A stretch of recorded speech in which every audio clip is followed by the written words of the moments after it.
साल 1881 में एक 210 फीट लंबा जहाज था एलेन ऑस्टिन नाम से। यह जहाज लंदन से न्यूयॉर्क जा रहा था। कुछ दूर सफर करने के बाद एलेन ऑस्टिन को एक अनजान जहाज दिखाई देता है बर्मुडा ट्रायंगल के एरिया के पास। बाहर से देखने में यह अनजान जहाज बिल्कुल ही नॉर्मल लग रहा था, लेकिन इसके अंदर कोई भी इंसान का नामो निशान तक नहीं था। ये देखकर एलेन ऑस्टिन के कैप्टन ने यह सोचा कि मैं इस जहाज को देखता हूँ कि क्या हुआ है। पहले उन्होंने 2 दिन तक इंतजार किया उस जहाज के पास अपने जहाज को लगाकर कि अगर कोई हो तो कुछ पता लग जाए, उसका कोई निशान मिल जाए या फिर कोई रिस्पॉन्स आ जाए। लेकिन 2 दिन बाद भी कोई रिस्पॉन्स नहीं आया। उसके बाद कैप्टन ने उस अनजान जहाज में एंट्री किया। इस अनजान जहाज में बहुत सारा सामान रखा था। सारी चीजें जहां होनी चाहिए थी वही थी। उस समय में यह डर था कि कहीं समुद्री लुटेरे जहाज के अंदर के सामान को कहीं लूट न ले, लेकिन ऐसा इस जहाज के साथ तो बिल्कुल भी नहीं हुआ था, क्योंकि जो भी सारी कीमती चीजें थी वो जहाज के अंदर ही सही सलामत थी।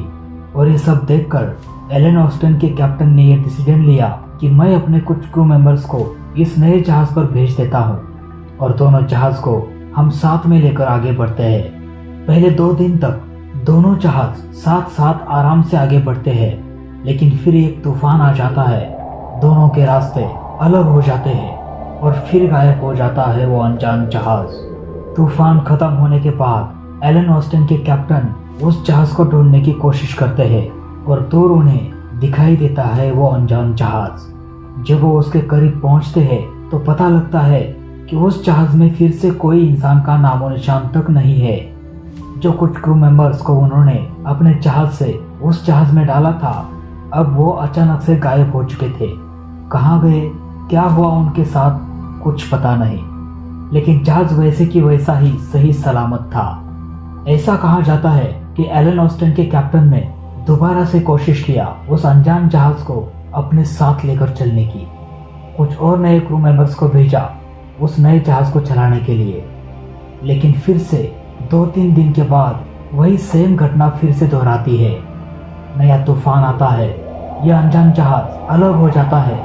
तूफान खत्म हो जाने के बाद एलेन ऑस्टिन के कैप्टन उस जहाज को ढूंढते हैं और फिर पास जाकर देखते हैं तो जो नए क्रू मेंबर्स भेजे गए थे उस जहाज में वो फिर से गायब हो जाते हैं अचानक से।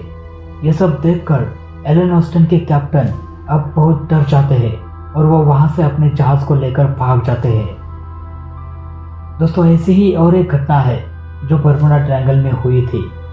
साल 1945 दोपहर के 2:10 यूएस नेवी के 5 टॉर्पेडो बम्बर विमान फ्लोरिडा से टेक ऑफ करते हैं। ये प्लेन्स अपना रूटीन ट्रेनिंग मिशन के लिए निकल पड़े थे, यानी कि यह कोई स्पेशल उड़ान नहीं थी। फ्लाइट में 14 क्रू मेंबर सवार थे और इन्हें लीड कर रहे थे लेफ्टिनेंट चार्ल्स टेलर, जो बहुत ही एक्सपीरियंस पायलट और एक वॉर वेटरन भी थे। ये सभी विमान फ्लोरिडा से ईस्ट की ओर उड़ान भरते हैं। सभी साथ चल रहे थे। मौसम भी काफी साफ था, लेकिन उड़ान भरने के करीब 2 घंटे बाद इनके स्क्वाड्रन लीडर रिपोर्ट करते हैं कि अचानक से इनके कंपास में प्रॉब्लम आ गई।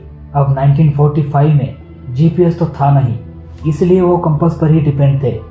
इनका कंपास काम करना बंद कर देता है। वो अपना बैकअप कंपास निकालते हैं, लेकिन बैकअप कंपास भी फेल। अब इन्हें बिल्कुल भी पता नहीं है कि इनकी पोजीशन कहाँ पर है, इनका लोकेशन क्या है।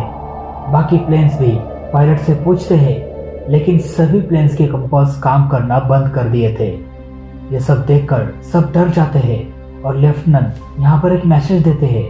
My compasses are out and I'm trying to find Fort Lauderdale, Florida. I'm over land but it's broken. I'm sure I'm in the Keys but I don't know how far down and I don't know how to get to Fort Lauderdale. मौसम अब धीरे धीरे खराब होने लगी थी और अंधेरा भी हो रहा था और शाम के 7:04 में टेलर की तरफ से आखिरी मैसेज आया। All planes close up tight.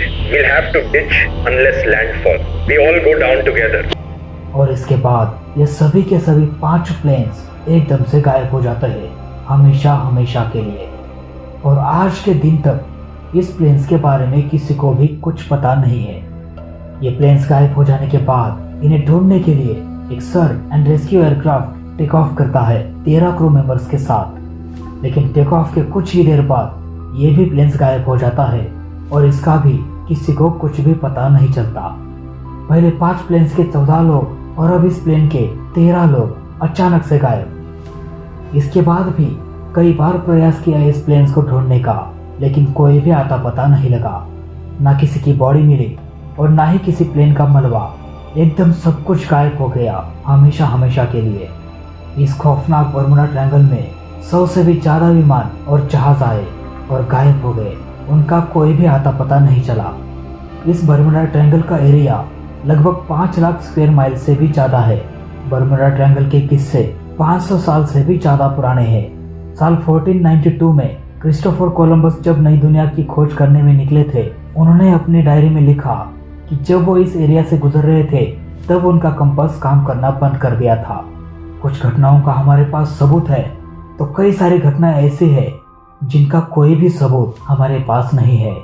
कुछ लोग कहते हैं कि इस बड़े से समुद्र के तल में एक मॉन्स्टर है जो इन सब चीजों को गायब करता है।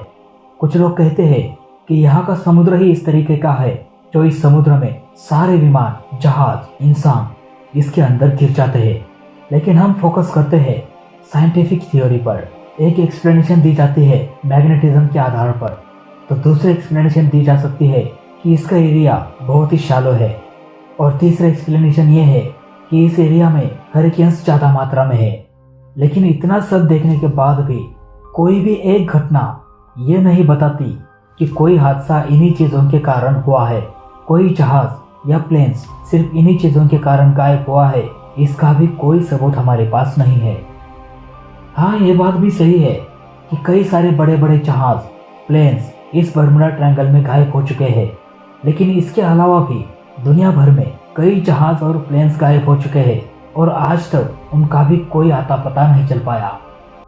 आज की वीडियो में बस इतना ही। वीडियो अच्छा लगा तो लाइक करना, बुरा लगा तो डिसलाइक करना, और दोनों ही केस में चैनल को सब्सक्राइब जरूर करना।